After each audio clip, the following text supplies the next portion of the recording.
మోకాళ్ళ నొప్పులు బాగా ఎక్కువయ్యాయి. కాళ్ళు చేతులు అసలు ఆడించలేము, ఒళ్ళంతా నొప్పులు, ఇల్లు ఊడలేము, వీపంతా నొప్పిగా ఉంటుంది. అంత కష్టపడ్డాను నేను. అప్పుడే నా ఫ్రెండ్ చెప్పింది, దురేందర్ జాయింట్ పెయిన్ ఆయిల్ కొని రాయు అని చెప్పింది. దాన్ని యూజ్ చేయడం ప్రారంభించాను. దాన్నుంచి వచ్చే ఉష్ణాన్ని నేను ఫీల్ అవ్వగలిగాను. అప్పుడే తెలిసిపోయింది, మనకి మన మోకాళ్ళకి ఒక ముగింపు వచ్చేసింది అని. ఇప్పుడు నాకు మోకాళ్ళ నొప్పి తగ్గిపోయింది, ఆ బాడీ వెయిట్ కూడా తగ్గింది. నా నొప్పంతా ఈ దురేందర్ జాయింట్ పెయిన్ ఆయిల్ రాసిన తర్వాత వచ్చిన పొగలాగా గాలిలో కలిసిపోయింది. దానికో మార్గం ఉంది, దురేందర్ జాయింట్ పెయిన్ ఆయిల్. అదే నేను యూజ్ చేస్తున్నాను.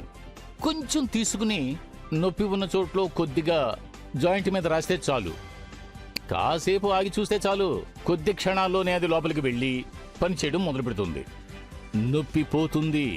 నొప్పి పోయిందంటే ఆటోమేటిక్గా మన మైండ్ ఫ్రీ అవుతుంది, ఎనర్జీ లెవెల్ అప్ అవుతుంది. స్టడీ వల్ల ఏం తెలిసిందంటే 20 నుంచి 80 వయసులో ఉన్నవాళ్లు ఈ దురేందర్ జాయింట్ పెయిన్ ఆయిల్ ని ఒక్కసారి మసాజ్ చేస్తే పనేదే ఉండదు. మోకాళ్ళ నొప్పి మాత్రమే కాదు, చేయి నొప్పి, నడువు నొప్పి, మెడ నొప్పి అని ఇలాంటి అన్ని నొప్పులకు నివారణ ఇస్తోంది. నేను చూసిన చాలా పేషెంట్స్ మన జీవితం వీల్చైర్ లోనే గడుస్తోంది, ఈ నొప్పిని మనం ఇలాగే భరించాలి అని కాన్ఫిడెన్స్ లేకుండా ఉండేవారు. ఇలాంటి ఎంతో మంది జీవితాన్ని ఈ దురేందర్ జాయింట్ పెయిన్ ఆయిల్ మార్చేసింది.